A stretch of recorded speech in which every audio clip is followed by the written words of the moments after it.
You know, the new rules of American journalism are a little hard to follow. To speculate on the causes of the Notre Dame fire is a great and terrible sin, but to speculate that the President of the United States has committed treason is just any given weekday on CNN. To quote Congresswoman Ilhan Omar's despicable words back to her is to incite violence, but to relentlessly and repeatedly misquote the president to make him sound like a racist is an act of commentary.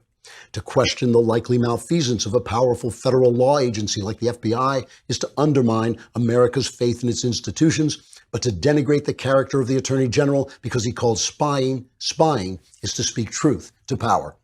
It's all so confusing until you remember you're not dealing with a free and fair American press. You're dealing with Democrats who happen to carry press cards.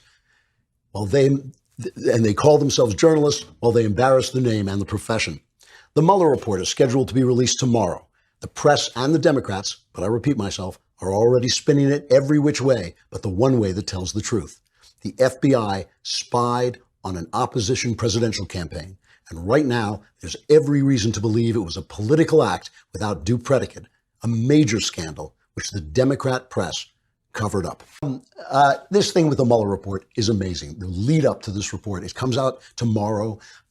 Seth Meyers, the late night comedian, said he's going to go long on his show, so he'll have a chance to talk about it because we're all just waiting, just with bated breath, our fingernails digging into our palms, waiting to hear what Seth Meyers thinks about the Mueller report.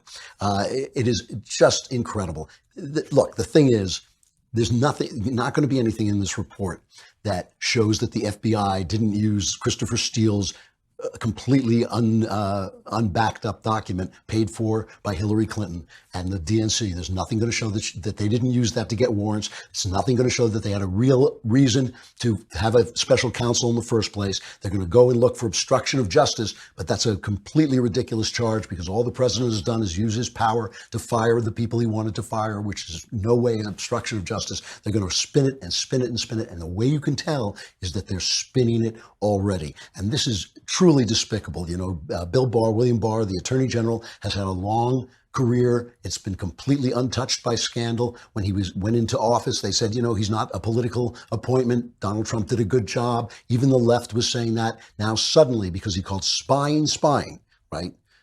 I mean, the CIA the feds sent a CIA source to go and talk to Carter Page and George Papadopoulos and that other guy, Clovis, to try and draw stuff out about Russia. The Obama Justice Department, the FBI, used that Christopher Steele document to get warrants to eavesdrop on Page's communications. That was about 3 weeks before the 2016 election, but it's not spying. When he called it spying, he was absolutely destroyed by the press. Here is a montage from our friends at Newsbusters of the press just turning on Bill Barr and treating him like garbage because he told the truth.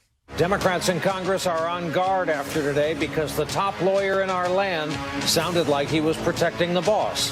He's acting in bad faith, fundamentally, right? He's acting as an agent of the president as opposed to an independent arbiter. It's almost impossible now to not see him as a political actor. He's now looking more partisan. No concern at all that Barr's summary may not be an accurate reflection. Barr cherry-picking particular words and phrases. This is the guy that Donald Trump chose. There's a reason. And plenty of reason for Democrats to be suspicious. Definitely suspicious, right? Barr is going to do Trump's dirty work. He is doing the president's dirty work here. It is astonishing how quickly Bill Barr has settled into that role for the president. He basically made up facts that he didn't know. He looks like a classic Washington guy at the big desk out in front of the boss, who protects the boss. The attorney general is trying to tear down law instead of trying to protect it. He's acting more like a partisan advocate for Trump than he is like the attorney general of the United States. There are reasons to worry about Barr's objectivity. Barr just injecting politics into this. Nothing that has happened makes me trust Barr.